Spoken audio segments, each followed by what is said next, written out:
Hi everyone, Cheryl here with the Scrapping Cottage. This week the CottageCutz Design Team members are going to be sharing with you how we store our CottageCutz dies.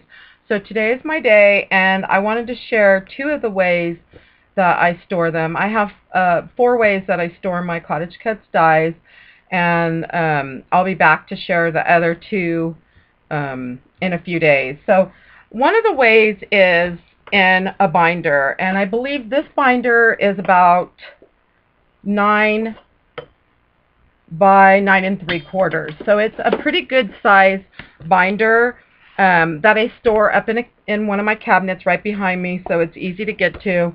I did receive 2 of these binders for free from American Crafts, and it had all the pages in it, so I decided, I knew instantly that I wanted to use it to store my CottageCutz dies. So the pages hold super easy the little dies and the big ones, but anyways, so I just put them in these pages, and I mean, it's super easy to see what you have when they're in the pages, and you can get to them really simple.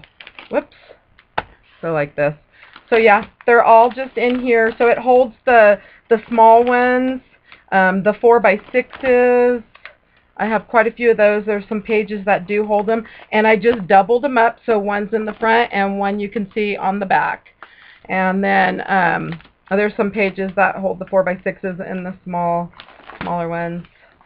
And then I like the big pages because they hold the bigger dies that CottageCutz, the Scrapping Cottage, has. And so it's just nice to be able to get to your dies. And I know where they are, so it's really simple to get to them. And so this is one of the ways I store my dies. So that's one. Whoops. Oh, and I just lost. And then I do have another binder, which I just pulled off the floor, but. And so, again, it's the same thing. I keep my expressions in here, the CottageCutz expressions, so the words, they're all in here. And it makes it nice, again, because you can see what you have.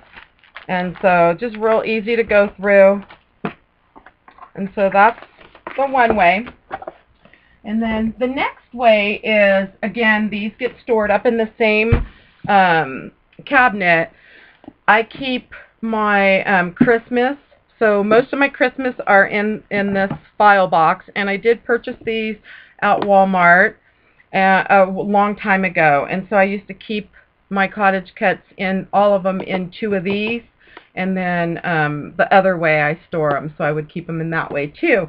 But now I just put the Christmas in here, and then I have a bag of Christmas, so when that time comes around to design for Christmas, I just pull this box out and the bag for my Christmas designing, and it makes it really nice just to have the file.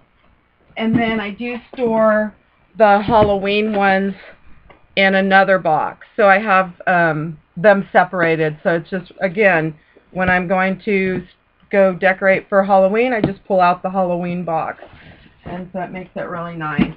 And so I hope you enjoyed my video on how I store my CottageCutz dies, and I'll be back in a few days to show you 2 other ways that I store them. Thanks for stopping by, and have a nice day.